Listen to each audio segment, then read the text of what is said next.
I'm Ashton Addison from the Crypto Coin Show, and today on Blockchain Interviews we have Zac Townsend, CEO and co-founder of Meanwhile. Zac, welcome to the show, and thanks for taking the time. Thanks for having me, Ashton. You're very welcome. Excited to dive into the Bitcoin credit fund, Bitcoin life insurance, Bitcoin denominated everything, hopefully, in the future. Exactly.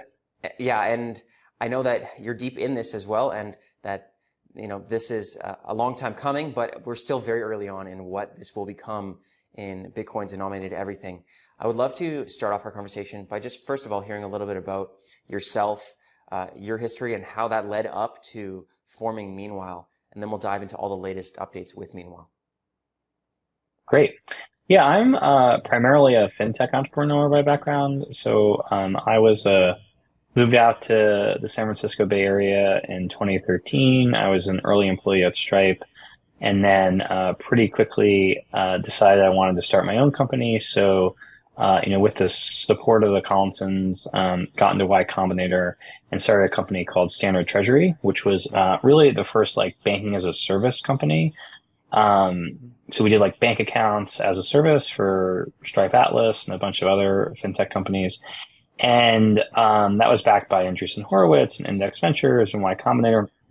And in a long and funny story, I eventually sold that company to Silicon Valley Bank. But we had built a lot of cool infrastructure. We had built a lot of expertise around anti-money laundering and KYC and things like that. So actually my first introduction to crypto and Bitcoin in particular was when I was selling that company. Coinbase wanted to buy it. And obviously I'd be a lot richer and a lot happier if I had sold it to Coinbase. But we thought it was pretty special, the idea of selling it to a bank, and that was pretty unusual at the time. So, but the first Bitcoin I ever received was actually literally in a meeting with Brian Armstrong, and he sent me Bitcoin, through Coinbase. So that really began what I guess for me was an avocation, like a side project, something I was paying attention to through the ICO boom, and all of that. And I was just sitting there buying $100 of Bitcoin a week, and doing dollar cost averaging. But I did a bunch of other things. My wife started a company. I needed to have a real job because we have young kids. I worked at McKinsey and Company. And my co-founder and I, or my now co-founder and I, we sat down in late 2021, so almost 2 years exactly ago now. And we really had this firm belief that there will be a Bitcoin economy, just as you say. You look out 20, 30, 40 years, we think there will absolutely 100% be an economy denominated in Bitcoin. And the second thing we really believe is that we're really comfortable with a particular type of pain.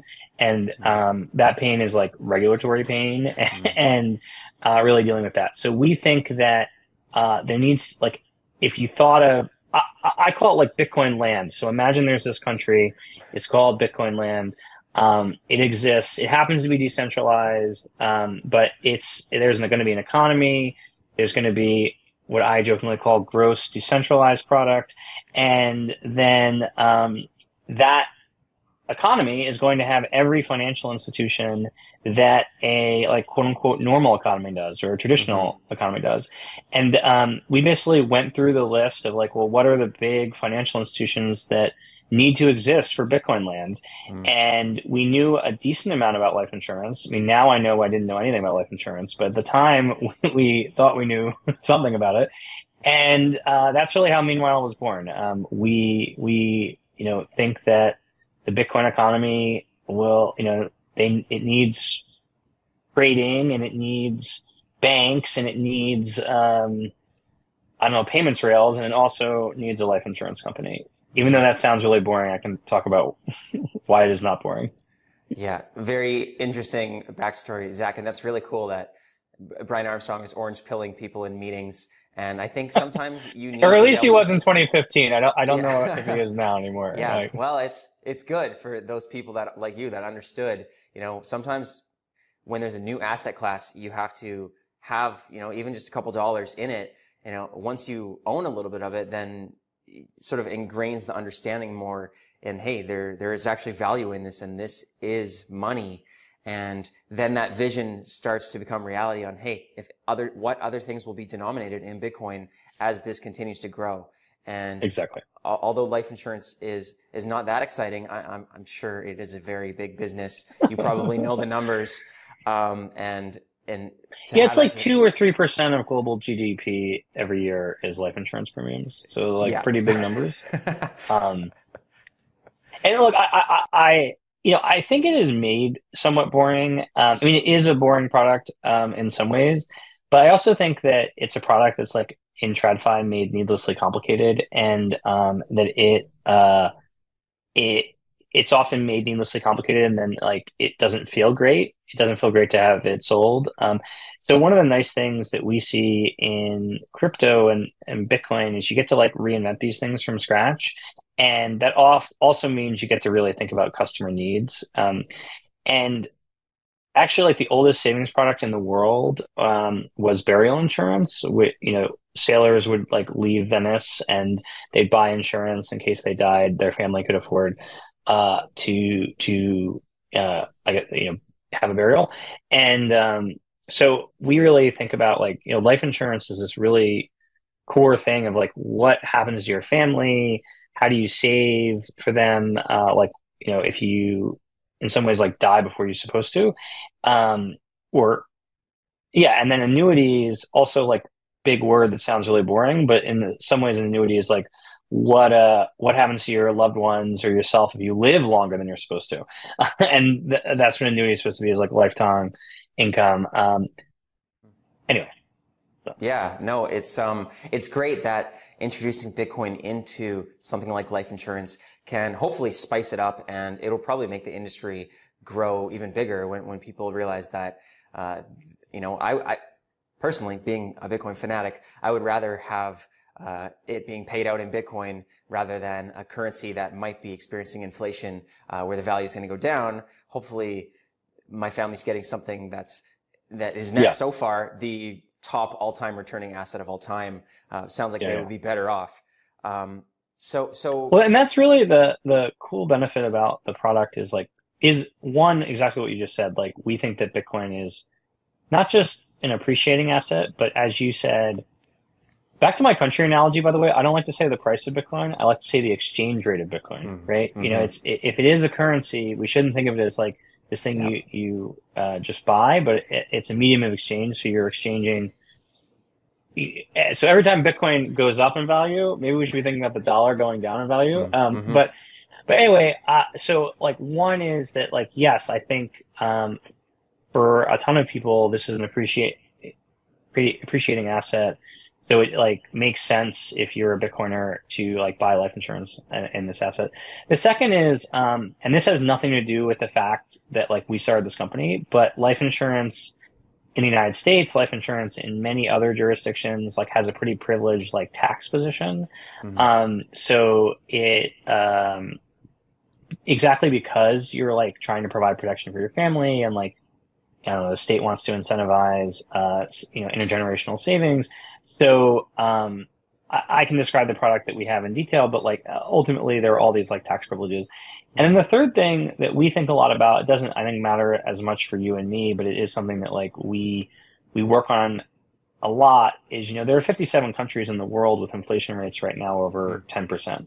Mm-hmm. And the whole company in some ways is predicated on the belief that there are these like two revolutions happening right now.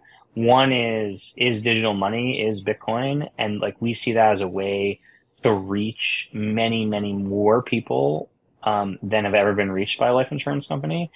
And then on the other hand, we think the only way you can serve like hundreds of millions of people profitably at scale is to like figure out like new ways of doing things. And that's why we've ended up with like some of the biggest names in AI on our cap table, is exactly because, we're currently running a life insurance company with 7 people, which is a little crazy. And that's like on the back of a lot of software and automation and artificial intelligence, although not like generative AI, which is what people think AI is right now. But yeah, that's very cool. And it's amazing to see Bitcoin denominated companies, AI companies, crypto exchanges and the like, not needing thousands of employees like they do in traditional banks. The overhead is insane in traditional banks, having tens of thousands or hundreds of thousands of employees. So that's really cool to hear. I would love to get sort of a better explanation on what is the difference from the traditional boring life insurance to this Bitcoin life insurance. Is it everything is the same except for you're getting paid out in Bitcoin, or all the payments are in Bitcoin? yeah. And obviously the AI has some additional value there as well. Yeah, look, I think the big difference is right now that it's in Bitcoin. And in some ways, that's how we pitched it to the regulator. So we are regulated by the Bermuda Monetary Authority.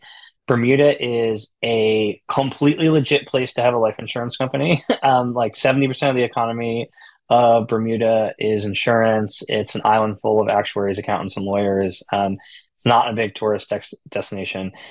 You walk around Hamilton, Bermuda, and it's all like Chubb and Munich Re and Swiss Re. There's just huge buildings. And we picked that jurisdiction, one, because they are like a serious regulator who like puts serious requirements on us. And on the other hand, though, they were willing to do something innovative. And one of the ways we talked to them about this company is, imagine a boring life insurance company that does everything in like relatively typical ways. So we're not trying to innovate on underwriting or claims or whatever. But instead of the company being denominated in dollars or euros or yen or Swiss francs, it's denominated in Bitcoin. So what that means in practice is we take all premiums in Bitcoin. So all our customers pay us in Bitcoin, and we pay all our claims in Bitcoin. And then there's all this stuff an insurance company does in between. So our financials are in Bitcoin, our solvency calculations are in Bitcoin, our reserves are in Bitcoin, everything's in Bitcoin. And what's nice about that fundamentally as a company is we're not just saying we're building for the Bitcoin economy. We're like have literally built the company like in the Bitcoin, economy. And what that leads to, back to the exchange rate comment, is like we're somewhat ambivalent to the like exchange rate of Bitcoin to dollars, because all our assets and all our liabilities are denominated in Bitcoin. So we like over the course of this company, it's been at 60,000, 16,000, 30,000, now 45,000. But you could sort of think, if you were getting a balance sheet from us every quarter, you would have just seen, assets and liabilities like steadily rising in Bitcoin terms. Now, so that's what how the company works. And then what our first product is it's called Whole Life.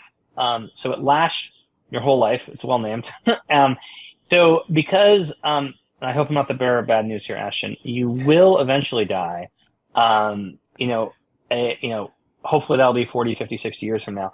But so because the product lasts your whole life, that means there will eventually be a payout, right? Mm-hmm. So it is much more of like an intergenerational wealth transfer HODL product. And the way the product works is you pay, let's say, 1 Bitcoin a year for 10 years. And so it's limited pay. You don't pay forever. You just pay for 10 years. You can pay upfront if you want. Different people make different choices. And then we promise you some fixed payout. So that might be like 15 or 20, it depends how healthy you are and stuff like that. And so the product is really simple. Like, you give us 10 and we promise you 15. Or you promise your beneficiaries 15. And that comes with like 3 key benefits. One is there's like real protection. So that from the moment we receive the first premium, if you die, your beneficiaries get 15. The second is there is a savings rate that may be uncomfortable. We can talk about like what that means. But there's a savings rate, and even if you thought you could get the same savings rate as us, that is, you thought you could try to turn 10 into 15, we are compounding that savings rate tax-free. So, if you were getting earning interest on your Bitcoin, then you'd be paying taxes every year. And then the third thing is, and this is just true of all whole life products, it just ours happens to be denominated in Bitcoin, is you can borrow against the policy tax-free. And that's denominated in Bitcoin. So imagine you put 10 Bitcoin in, we're now 15 years from now, Bitcoin's at $1 million a coin. You could borrow $1 million Bitcoin out from us, and it's like you're getting a new Bitcoin. So it's a new capital gains tax basis. So you wouldn't owe any taxes on like when you put it in till the $1 million. Wow. And so we sort of talk about the product as it's a product for hodling, and then it has this like tax advantage liquidity if you need it. Mm-hmm. Wow, that's very cool. And I think a lot of the smartest investors are long-term investors. I've seen many of the visionaries, they have a 10-year minimum investment horizon on Bitcoin, but just based on the halvings and how far we are since inception, around 14 years, even just the circulating supply of Bitcoin is not going to stop for another 120 years. Hopefully, at least for hundreds of years beyond that. So, I think thinking long term, it seems like a smart idea to be able to optimize the tax for it and pass on that intergenerational wealth with tax Yeah, I mean, obviously optimization. there are some Bitcoiners who don't think that Bitcoin will last longer than the United States tax regime. But if you believe that the United States tax regime will survive, then yeah, I think it makes sense to take a portion of your stack and put it in a product like this one. Very cool. Well, thank you for explaining all that. And now I want to dive into some more recent news on the latest PR that I saw from Meanwhile, which is very cool as well. You were talking about the AI founders are investing. I saw Sam Altman is invested from OpenAI, which is very cool. Is this private credit fund that Meanwhile started? Maybe you could explain a little bit about that. Yeah. Well, fundamentally, what we do in the insurance company, as I said, is like you give us 10, we promise you 15. And between those two things is us essentially already running a private credit desk. I think this is uncomfortable for a lot of Bitcoiners. Like, look, we do everything that's uncomfortable in Bitcoin, right? So you send us your Bitcoin, we take custody of it, we hypothecate it with all the other premiums we receive from everyone else, and then we lend it to other people. And we've been doing that lending for about 2 years, and we've had no credit losses, and we've gotten a conservative yield. I think that's the key distinction we're trying to make is like we're long-term, we're conservative, we are boring. And that's something that hasn't existed in Bitcoin and certainly hasn't existed in crypto, which is like there's a lot of like, and we understand, like I'm this way too, like there's a real pride in liquidity, there's a real pride in like short-termness, there's a real interest in like high returns. And we're trying to be like the exact opposite, right? So we are like long duration, low risk, low yield. And that isn't where maybe your entire portfolio should be, but that is where like a portion of your portfolio should be. So we realized that this is a product that we needed for ourselves, right? Like if someone else was doing this, like a really conservative, like deep credit analysis, like low LTV, low yield, long duration fund, we would invest ourselves in it. And then so we had to build this capability out, right? So I have an investment committee, I have a chief risk officer, I have a board, I have a target IRR, I have a due diligence checklist, I have all this stuff already for the insurance company. And we realized like, okay, if we're going to do this for ourselves, we should do it for other people too, because we think that there should be other people who are interested. And, there's just a core thesis we have of it, as I said, that like you look out 20, 30, 40, 50 years, there's going to be a Bitcoin economy. And for us, that means that Bitcoin has to be more than gold in the ground. It has to be money.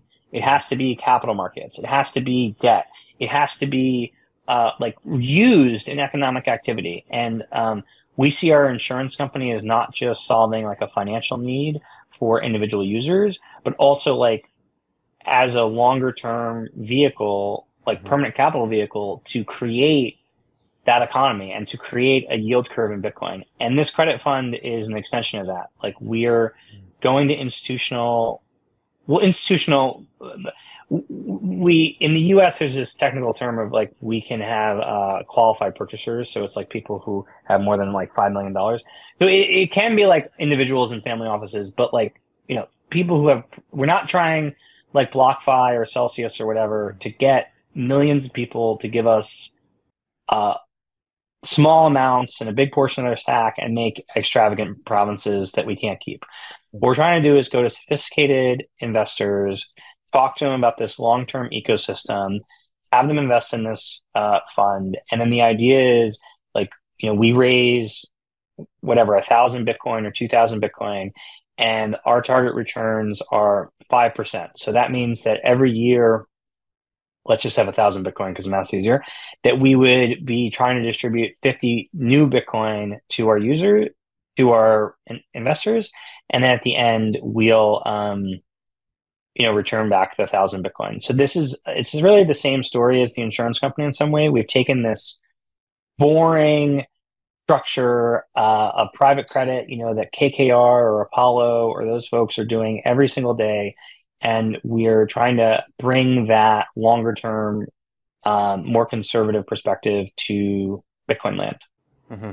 Very interesting, Zach. And I feel like maybe it's the younger generation, more like myself and younger, that they weren't really involved in traditional finance before. They sort of saw Bitcoin and what it can become and got involved, and this is their first step. And this is like all they know is that, Bitcoin, the assets are volatile and the returns are high, and they don't have maybe as long-term investment horizon as somebody who's already been involved in traditional investments for 30, 40 years. So maybe this isn't as exciting to them, but I feel like it is the kind of products that they actually bring more stability to that other side that they're involved in with Bitcoin. Without this boring, long-term, small yield investment side, Bitcoin wouldn't be as legit as it would be without it. I 100% agree. And I think what's fascinating to me is that there is this culture of hodling. So there is already this like element of long-termness. But that's not reflected in like, I don't know, it's not reflected in partially how people think, but also how the space is covered. Like there's a lot more CoinDesk articles and Crypto Telegraph articles about like what's going to happen to the price of Bitcoin this week. And obviously the Wall Street Journal covers like what is going to happen to the price of the S&P 500 this week. But that is not the whole of what the Wall Street Journal covers. It's not the whole of what finance is. And I don't think it is going to be or should be what the whole of Bitcoin is, right? So, and that may sound less exciting because, I think that there's a whole world of people who like, they want to trade every day and like, I don't know, do vol plays. But like, there's another world of people, no matter their age, I think, who are like, this is a durable store of value, and we should start talking about it that way, and we should start thinking about it that way, and we should start building products that facilitate that. And that's what we're trying to do. And maybe it won't be as exciting or sexy as I don't know what the price action is, but I think as you said, it's I guess I'd argue it's even more important. Well, I'm glad that you and your team are working on this. And I like the approach of focusing on the big money, the smart money, not, the Celsius spray and pray to everybody and offer yields that obviously was unsustainable in what they were doing. But, I have seen a lot of discussions from even, the BlackRock CEO or billionaire investors that they're starting to up their allocation of Bitcoin, of their portfolio, from 1% to 5%, or maybe even 10% or more. Where do you think sort of that's at, and how much of their appetite will be geared towards this kind of private credit fund? Yeah, I think you're absolutely right that it's not just billionaires. I think it's like financial advisors and general high net worth individuals are, they're moving from 0 to 2 or 2 to 5. And, we have this core belief, that when you look out even 5 years, that Bitcoin itself will be, I don't know, the simplest product you can buy in the Bitcoin economy, but that there is going the way that these asset allocators should start thinking about crypto is not, or Bitcoin isn't, like they have a portfolio, right? And they have like a stocks box, and they have a bonds box, and they have a private credit box, and they have a hedge fund box, and they have a venture capital box. And I think that what they're doing right now is they're like, oh, let's have a new box called the Bitcoin box, and we'll put 2% of our portfolio in that. And I actually think the right way to start thinking about it is that for every single one of those boxes that they already have, those are strategies. And then a certain percentage of the allocation in those strategies should be crypto, or should be Bitcoin, right? So if they already have a private credit box, they should invest in our fund. They already have a hedge fund box, they should invest in hedge fund X. They already have a venture capital fund, they should invest in Paradigm or Andreessen or Stillmark, who's one of my investors and is really amazing. And I think that's what we'll see as a maturation, that instead of it being this like new thing off to the side that's 2% of the portfolio, rather let's have it be 2% of every part of our portfolio. And that'll require not just what we're doing, it'll require like all sorts of new, the creation of new products. But that's like fundamentally when you mention BlackRock, like when he's talking about it, he's talking about like the future of capitalism and like Bitcoin as this like new global decentralized financial system. And to me, that speaks to it being not just a commodity that's 2% of your portfolio, but that it is a range of portfolio strategies dedicated to that economy.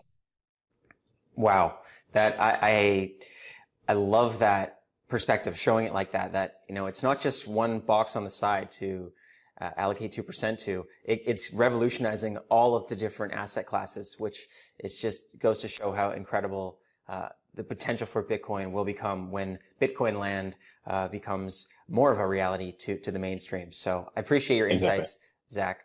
It's incredible. And what is the best way for people to learn more about the life insurance product or the private credit fund? Well, the life insurance product, people can just go to meanwhile.bm, which is our website. The private credit fund, I guess a little more hand to hand. So it's hello@meanwhile.bm. And I'm happy to share information with folks. Great. Thank you so much, Zach. I really appreciate it. All the best with everything moving forward in Meanwhile, and to help build the future for Bitcoin and Bitcoin land. And let's definitely follow up in the near future. Great. Thanks so much, Ashton. Love being here.